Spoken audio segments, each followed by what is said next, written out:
Hello everyone, मेरा नाम अक्षता अग्रवाल है और मैं क्लिनिकल डाइटिशियन हूँ। आज मैं आपके लिए जो वीडियो लेकर आई हूँ उसका टॉपिक है कैल्शियम और विटामिन डी। तो शुरू करते हैं विटामिन डी से। विटामिन डी जो है वो एक बहुत इम्पॉर्टेंट विटामिन है और उसके बहुत इम्पॉर्टेंट रोल है हमारी बॉडी में। सबसे जो उसका मेन रोल है वो हमारी हड्डियों के लिए है। विटामिन डी जो है वो कैल्शियम के साथ मिलके हमारी हड्डियों को मजबूत रखता है, हमारे दांतों को मजबूत रखता है। जिन लोगों में विटामिन डी की कमी हो जाती है उनको एक बीमारी होती है जिसका नाम है रिकेट्स। इसमें आपकी जो बोन्स हैं वो टेढ़ी हो जाती हैं। तो विटामिन डी को इसीलिए बहुत ज़रूरी माना जाता है। दूसरा जो इम्पोर्टेंट रोल है विटामिन डी का वो है आपके स्ट्रेस को कम करने के लिए। कई लोग ऐसे जिनके अंदर विटामिन डी की कमी पाई गई है, अक्सर उन्हें तनाव ज़्यादा होता है और उन लोगों में डिप्रेशन भी होने के चांसेस होते हैं। तीसरा इसका जो रोल है वो है आपकी इम्यूनिटी के अंदर। जिन भी लोगों के अंदर विटामिन डी की कमी होती है उनकी इम्यूनिटी भी वीक हो जाती है। अब कई नई रिसर्चेज आ रही हैं जिसमें विटामिन डी को शुगर का कम करने के लिए और बीपी को कम करने के लिए भी इम्पोर्टेंट देखा जा रहा है। पर अभी उस पर पूरी तरह से रिसर्चेज आई नहीं हैं। तो जब वो पूरी रिसर्चेज आ जाएंगी तो मैं आपको अपडेट कर दूंगी। अब आ जाते हैं कि विटामिन डी बनता कैसे है। जो हमारा शरीर है उसके अंदर कोलेस्ट्रॉल प्रेजेंट होता है और जब हम लोग धूप में जाते हैं, सूरज की रोशनी में जाते हैं, तो सूरज की रोशनी में यही कोलेस्ट्रॉल जो है ये विटामिन डी में कन्वर्ट हो जाता है, विटामिन डी बन जाता है। अब क्या होने लगा है कि ज़्यादातर लोग अब घर में रहने लगे हैं। दूसरा, जो हमारे ऑफिस हैं, जो हमारा काम की जगह है वो कवर्ड होती है, तो हम लोग धूप में उतना नहीं निकल पाते। तो इसकी वजह से क्या होने लगा है कि कोलेस्ट्रॉल तो बढ़ गया है, हमारे शरीर के अंदर कोलेस्ट्रॉल एक्सेस होने लगा है। कोलेस्ट्रॉल की कई लोग दवाइयाँ खा रहे हैं, कोलेस्ट्रॉल से हार्ट प्रॉब्लम्स हो रही हैं और जो विटामिन डी है वो कम हो गया है। तो अगर आप दिन में 20 से 30 मिनट सूरज की रोशनी डेली लेते हैं तो ये विटामिन डी आपके शरीर में नेचुरल वे में बन सकता है। इसीलिए इसको जो है सनशाइन विटामिन कहा जाता है, यानी कि सूरज की रोशनी से मिलने वाला विटामिन। तो अब जान लेते हैं कि ये जो धूप है ये लेनी कैसे है। अब क्या होता है कि कई बार हम लोग अपने जैसे बरामदे में बैठे हैं या हम अपने घर के अंदर बैठे हैं और खिड़की के ज़रिए धूप आ रही है, या गाड़ी में बैठे हैं खिड़की के ज़रिए धूप आ रही है, तो वो धूप किसी काम की नहीं है। धूप आपके शरीर पे सीधा पड़नी चाहिए, चाहे आपके चेहरे पे, हाथों पे, पैरों पे। अगर बीच में कोई शीशा आ जाता है या कोई कपड़ा आ जाता है, कोई प्लास्टिक की शीट आ जाती है, तो जो सूरज की रोशनी की वेवलेंथ है वो चेंज हो जाएगी। तो चेंज होने की वजह से वो अपना काम आपके शरीर में जाके नहीं कर पाएगी। तो इसलिए जब भी आप धूप में जाते हैं, ये आपको देखना होगा कि धूप आपके शरीर पे सीधा पड़नी चाहिए। दूसरी ध्यान देने वाली बात यह है कि अगर आपको लगता है कि जब तेज़ धूप होती है, गर्मी में आप नहीं बैठ सकते, तो आप क्या कीजिए कि चढ़ती धूप और उतरती धूप में आप बैठ जाइए। यानी कि जब सूरज उगता है उस समय और जब सूरज डूब रहा है उस समय। तो उस समय ताप कम होगा, आपके लिए बैठना आसान होगा। अब आ जाते हैं कि खाने में किस चीज़ से हमें विटामिन डी मिल सकता है। तो जो शाकाहारी लोग हैं उसके लिए सिर्फ एक ही सोर्स है, वो है मशरूम। जो मशरूम है उसको खाने से आपको विटामिन डी मिल सकता है। लेकिन जो मांसाहारी लोग हैं उनके लिए मच्छी भी एक बहुत अच्छा सोर्स है और अंडे का जो पीला हिस्सा होता है, एग योक, वो भी एक बहुत अच्छा सोर्स है। पर क्योंकि बहुत कम खाने में मतलब इसके जो सोर्सेज हैं वो अवेलेबल हैं और इसकी जो बॉडी को ज़रूरत होती है वो ज़्यादा होती है, इसलिए अगर आपके अंदर विटामिन डी की ज़्यादा कमी हो तो आप प्लीज़ उसका सप्लीमेंट यूज़ कीजिए। एक और इम्पॉर्टेंट बात विटामिन डी के बारे में क्या है कि विटामिन डी जो है वो कैल्शियम को एब्जॉर्ब होने में हेल्प करता है, हमारे शरीर में रुकने में हेल्प करता है। तो अगर आपके बॉडी में विटामिन डी की कमी है तो कैल्शियम आप कितना भी खाइए, कैल्शियम के कितने भी आप सप्लीमेंट लीजिए, कैल्शियम आपके शरीर में रुक नहीं पाएगा, बॉडी उसको एब्जॉर्ब नहीं कर पाएगी। और उल्टा भी बिल्कुल सच है, यानी कि अगर आपके शरीर में विटामिन डी की कमी, कैल्शियम की कमी है तो विटामिन डी भी नहीं रुक पाएगा।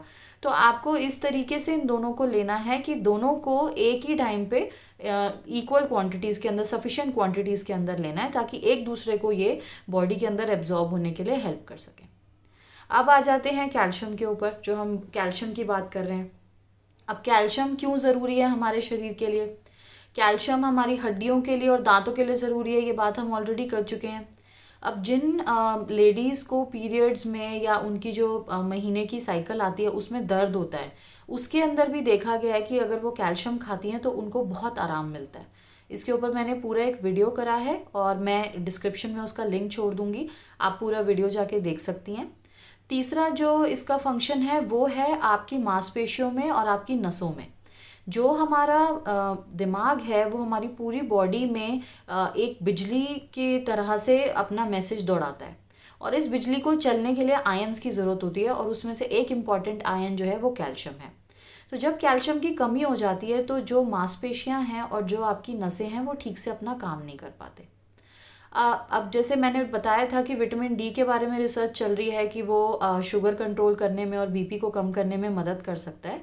तो कई स्टडीज़ ऐसी में मतलब देखा गया है कि जो लोग अपना विटामिन डी और कैल्शियम जिनके शरीर में अच्छा रहता है या जो इन दोनों का सप्लीमेंट खा रहे हैं, उन लोगों के अंदर शुगर कंट्रोल करने में फ़ायदा हो रहा है। इसका बीपी को कंट्रोल करने में भी रोल देखा गया है, पर ये अभी फिर भी रिसर्च चल रही है। अभी इसके बहुत ज़्यादा रिसर्चेस इस पे नहीं है, अभी इसी पे अभी खोज चल रही है।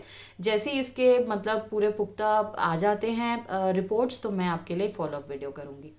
अब आ जाते हैं कि कैल्शियम मिलेगा किन चीज़ों से। कैल्शियम के जो सबसे अच्छे सोर्स हैं वो आपके हैं दूध और दूध की चीज़ें, जैसे दही से मिलेगा, पनीर से मिलेगा, दूध से मिलेगा।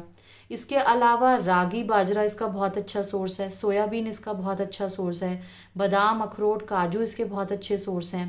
काला चना जो होता है वो भी काफ़ी अच्छा होता है कैल्शियम के अंदर। तो ये सारी चीज़ें आप कैल्शियम के लिए ले सकते हैं। जो सफ़ेद तिल होता है वो भी कैल्शियम के अंदर बहुत बहुत ज़्यादा रिच होता है, वो भी आप इस्तेमाल कर सकते हैं कैल्शियम की रिक्वायरमेंट के लिए। पर कुछ बातें मैं आपको बताना चाहती हूँ कि अगर आप कैल्शियम को चाहते हैं कि आपकी बॉडी में कैल्शियम रुके, तो कुछ बातों का आपको ध्यान रखना है। पहली बात तो ये कि कभी भी जब आप खाना ले रहे हैं जिसके अंदर आपने कैल्शियम की कोई चीज़ ली है, जैसे काले चने की सब्ज़ी बनी है या पनीर की सब्ज़ी बनी है, कोशिश कीजिए कि उसके साथ आप चाय या कॉफ़ी ना पिएं। चाय या कॉफ़ी पीने से जो उसका टैनिन और कैफीन है वो इसका कैल्शियम जो है वो एब्जॉर्ब नहीं होने देता। तो 1 घंटे का अंतर रखना ज़रूरी है। तो अगर आप जो खाना खा रहे हैं 2 बजे खा रहे हैं, तो आप या तो 1 बजे चाय पीजिए या 3 बजे के बाद चाय पीजिए। आप खाने के साथ चाय पीना जो है आपको छोड़ना पड़ेगा। दूसरी इंपॉर्टेंट चीज़ जो आपको ध्यान रखनी है वो ये रखनी है कि अगर आप पत्तेदार सब्जियां जो हैं वो अपने कैल्शियम के सोर्स के साथ लेंगे तो भी वो कैल्शियम को एब्जॉर्ब नहीं होने देगा, क्योंकि इनमें एक पदार्थ होता है ऑक्जेलेट नाम का जो कि कैल्शियम को एब्जॉर्ब होने से रोकता है। तो सबसे अच्छा एग्जाम्पल इसका है पालक पनीर। कई लोग पालक पनीर को बहुत अच्छा सोर्स मानते हैं आयरन का और कैल्शियम का, पर मैं ये यहाँ बताना चाहती हूँ कि पालक पनीर के अंदर जो ऑक्जेलेट प्रेजेंट होते हैं वो कैल्शियम को एब्जॉर्ब नहीं होने देते पनीर के। तो इसलिए अगर आप पनीर खाना चाहते हैं तो उसे या तो पनीर भुर्जी की तरह खाइए या किसी और सब्जी के साथ उसे कंबाइन कीजिए, पर हरे पत्तेदार सब्जियों के साथ उसे कंबाइन ना करें। तीसरी बात जो आपको ध्यान रखनी है कैल्शियम के लिए, वो रखनी है कि कैल्शियम और आयरन एक ही खाने के अंदर नहीं होने चाहिए। तो जैसे कि अगर आपने पनीर की सब्ज़ी बनाई है और उसी मील के अंदर आपने हरे पत्तेदार सब्ज़ी भी रखी है, जो कि जैसे पालक बनाया है फॉर एग्जांपल, या आपने कोई भी आयरन की रिच चीज़ बनाई है, तो ना आयरन एब्जॉर्ब होगा उस डाइट का, ना कैल्शियम, क्योंकि ये दोनों जब एक ही मील में प्रेजेंट होते हैं तो एक दूसरे को एब्जॉर्ब नहीं होने देते। तो तरीका क्या है खाने का कि अगर आपने लंच के अंदर कैल्शियम की चीज़ बनाई है तो आप डिनर के अंदर आयरन की बना लीजिए, या उल्टा कर लीजिए। कोशिश कीजिए कि दोनों का जब आप बनाते हैं तो उनको अलग अलग मील के अंदर प्लेस कीजिए। एक और इम्पॉर्टेंट चीज़ है सप्लीमेंट के बारे में। तो जैसे कि अगर आपने लंच में पनीर की सब्ज़ी और रोटी खाई है तो कैल्शियम का आपने रिच डाइट ली है, तो अगर आपको आयरन की गोली खानी है, आयरन का सप्लीमेंट खाना है, तो कम से कम 1.5 से 2 घंटे का अंतर रखिए। अगर आप सेम मील में उसको ले लोगे, खाना खाते ही उसको आधे घंटे में या 45 मिनट में ले लोगे, तो ना आपको आयरन मिलेगा और ना आपको कैल्शियम मिलेगा। लास्ट जो बात है इसके लिए इम्पॉर्टेंट वो क्या है कि कैल्शियम को और अच्छे से एब्जॉर्ब करने के लिए विटामिन सी बहुत काम आता है। तो विटामिन सी के क्या सोर्सेज हैं इसके ऊपर मैंने एक पूरा वीडियो करा है, उसका लिंक मैं डिस्क्रिप्शन में छोड़ दूंगी। तो जब भी आप खाना खाएं तो कोशिश करें कि अपने पनीर या अपने जो भी कैल्शियम का आप सोर्स ले रहे हैं उसके साथ विटामिन सी का सोर्स आप ऐड कर दीजिए, ताकि कैल्शियम और अच्छे तरीके से आपके शरीर में रुक सके। तो आई होप कि मेरे इस वीडियो से आपको विटामिन डी और कैल्शियम के बारे में कुछ नॉलेज मिली होगी। और ये बहुत डिटेल टॉपिक है, मैं कोशिश करूँगी इस पर फॉलोअप वीडियोस भी करने की। तो अगर आपको ये वीडियो अच्छा लगा हो तो अपने दोस्तों के साथ, फैमिली के साथ शेयर कीजिए, मेरे चैनल को सब्सक्राइब कीजिए और मैं आपसे अगले वीडियो में मिलूँगी। Thank you.